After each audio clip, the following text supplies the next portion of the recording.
اللہ پاک کا کروڑہ کروڑ احسان اور اس کا شکر کہ اس نے ہمیں یہ نیک محفل منعقد کرنے کی نیک سعادتوں سے مالا مال فرمایا۔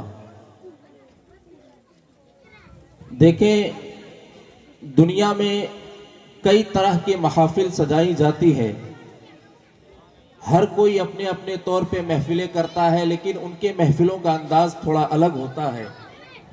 لیکن یہ محفل جو ہم نے اور آپ نے سجا رکھی ہے، یہ محفل رسول اللہ کے دیوانے ہی سجا سکتے ہیں۔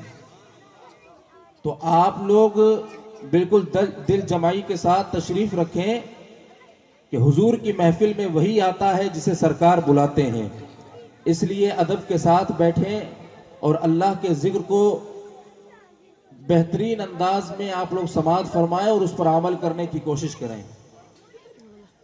بلا تاخیر اللہ تبارک و تعالی نے قرآن مقدس میں ارشاد فرمایا، یا ایہا الذین آمنوا ادخلوا فی السلم کافہ، اے ایمان والو تم اسلام میں مکمل داخل ہو جاؤ۔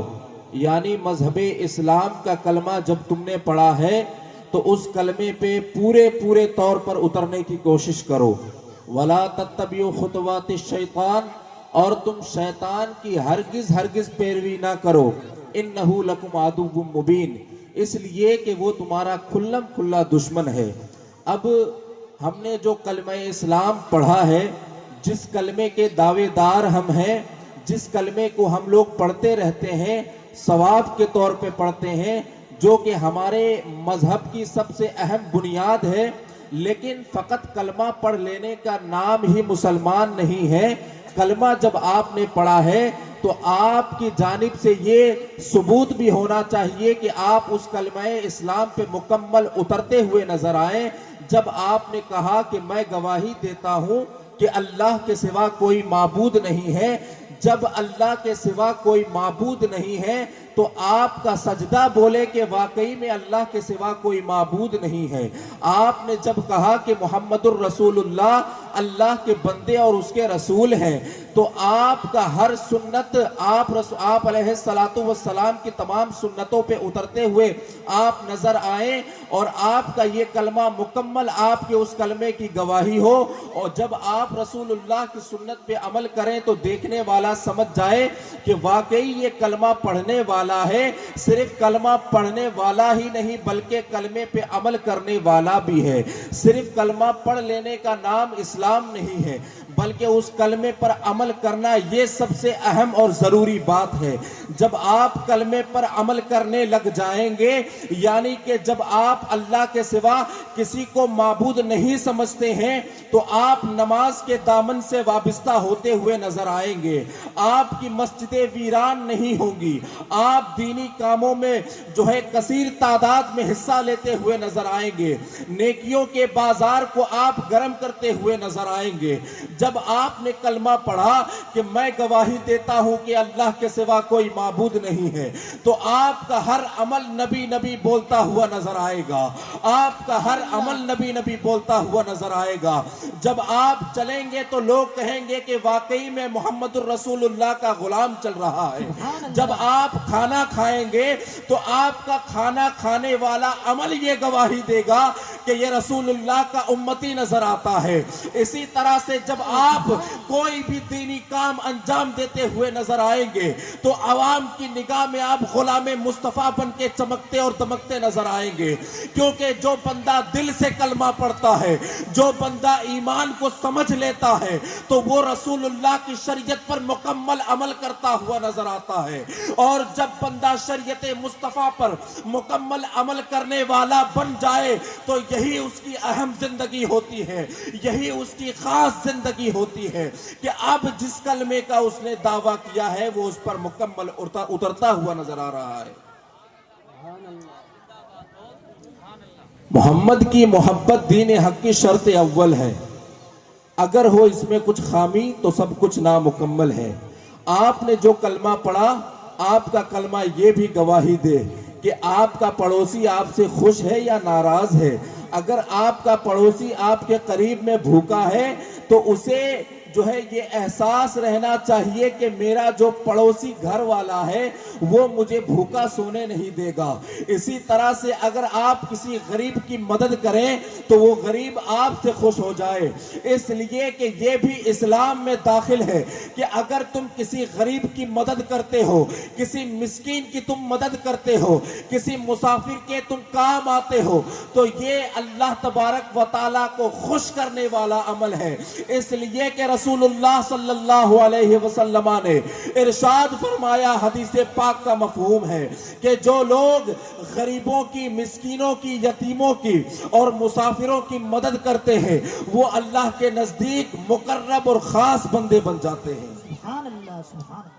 یا ایھا الذین آمنوا ادخلوا فی السلم کافہ، ہمیں اسلام میں مکمل داخل ہونے کی دعوت دی جا رہی ہے۔ ہم نے کلمہ جو پڑھا اس کلمے پہ ہمیں مکمل اترنے کی طرف دعوت دی جا رہی ہے۔ صرف کلمہ پڑھ لینے کا نام ہی مسلمان نہیں ہے۔ آئیے دوستو، ہماری مسجدیں ویران پڑی ہیں، مسجدوں میں اذان ہو رہی ہے تو کوئی نماز کی طرف نہیں آتا ہے۔ اگر کوئی اولیاء آتے ہیں تو ان کی صحبت میں بیٹھنے کے لیے ہم تیار نہیں ہوتے ہیں۔ سماج کی نہ جانے کون کون سی خرابیاں ہمارے دامنوں میں گھر کر گئی ہیں۔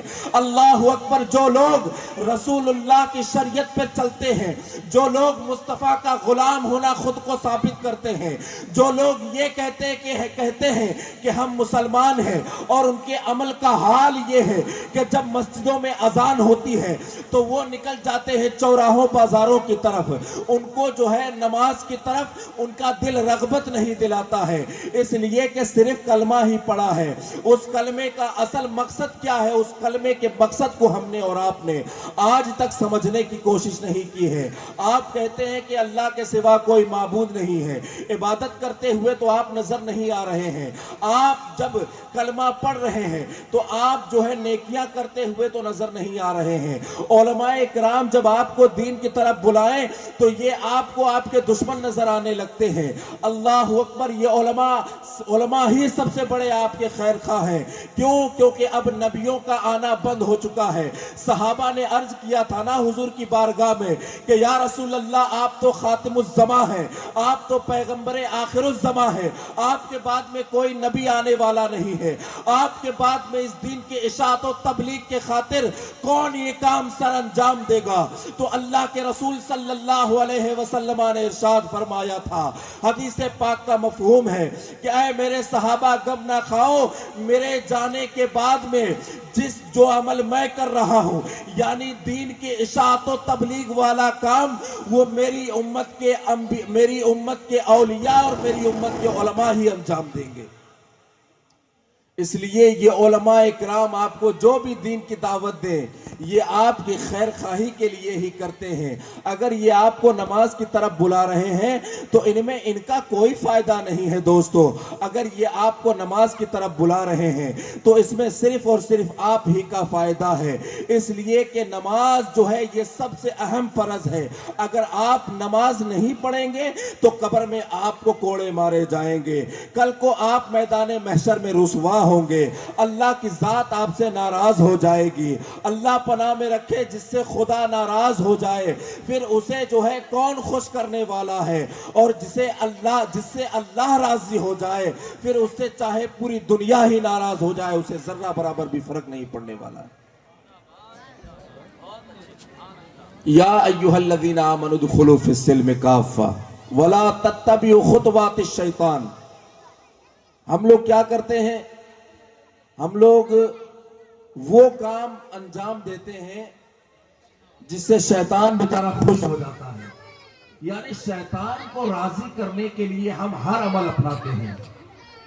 اگر ہم شیطان کو مارنے کے لیے، شیطان کو جو ہے تکلیف دینے کے لیے اگر ہم نماز کے دامن سے وابستہ ہو جائیں گے تو خدا کی ذات ہم سے کتنا خوش ہوگی۔ سبحان اللہ، سبحان اللہ۔ اس لیے کہ اللہ اگر بندے سے راضی ہو جائے تو پھر بندے کی جو ہے دنیاوی سارے معاملات کو آسان فرما دیتا ہے۔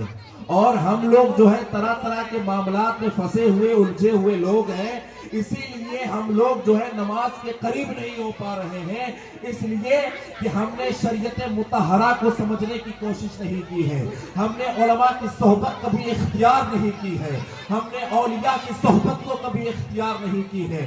یہ مدرسے اور مکاتب جتنے ہیں یہ ہمیں اور آپ کو ایک سبق دیتے ہیں کہ تمہاری آخری زندگی جو ہے، یعنی کل کو قیامت کے دن تمہیں اللہ کے سامنے کس قدر مقرب بندہ بننا ہے، وہ یہ ساری تعلیمات تمہیں مدرسوں سے ملے گی۔ اس لیے کہ مدرسے کے اندر اللہ تبارک و تعالیٰ کا قرآن پڑھایا جاتا ہے، رسول اللہ کی حدیث پڑھائی جاتی ہے، اور جب بندہ قرآن اور حدیث سے جڑ جائے تو اس کی دنیا بھی آسان ہو جاتی ہے اور اس کی آخرت بھی آسان ہو جاتی ہے۔ واہ واہ، سبحان اللہ سبحان اللہ۔ مکمل اسلام میں داخل ہونے کا قرآن کا ہم سے ڈیمانڈ ہے، قرآن ہم سے مطالبہ کر رہا ہے کہ تم لوگ فقط ٹوپی لگانے والے مسلمان مت بنو، فقط داڑھی رکھ لینے والے مسلمان مت بنو، بہترین لباس پہن لینے کا نام ہی مسلمان نہیں ہے، یا بہترین گوشت کھا لینے کا نام ہی مسلمان نہیں ہے۔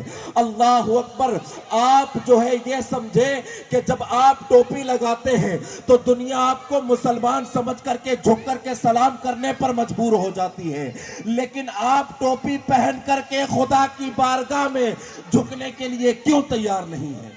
بے شک، سبحان اللہ سبحان اللہ۔ دنیاوی عزت، دنیاوی شہرت، دنیاوی مال و دولت کمانے کے لیے ہم نے کوئی کسر باقی نہیں رکھی، لیکن خدا بند قدوس کی ذات کو راضی کرنے کے لیے، اللہ کی ذات کو اور اس کے رسول کی ذات کو راضی کرنے کے لیے ہم نے کوئی عمل کبھی نہیں اپنایا۔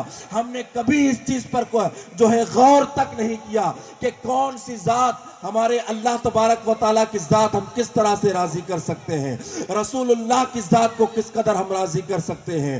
اس لیے نماز کے دامن سے آپ کو وابستہ ہونا ہے۔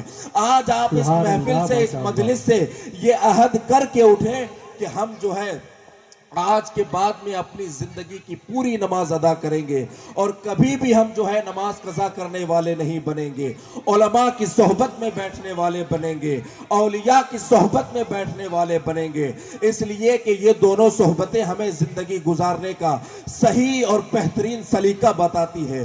آخر میں اللہ کی بارگاہ میں دعا کرتے ہیں کہ میرے بولنے میں کوئی غلطی یا خامی ہوئی ہے تو اللہ پاک اپنے پیارے حبیب کے صدقے و توسل سے معاف فرمائے۔ استغفر اللہ ربی من کل ذنب واتوب الیہ، والسلام علی من اتبع الہدی۔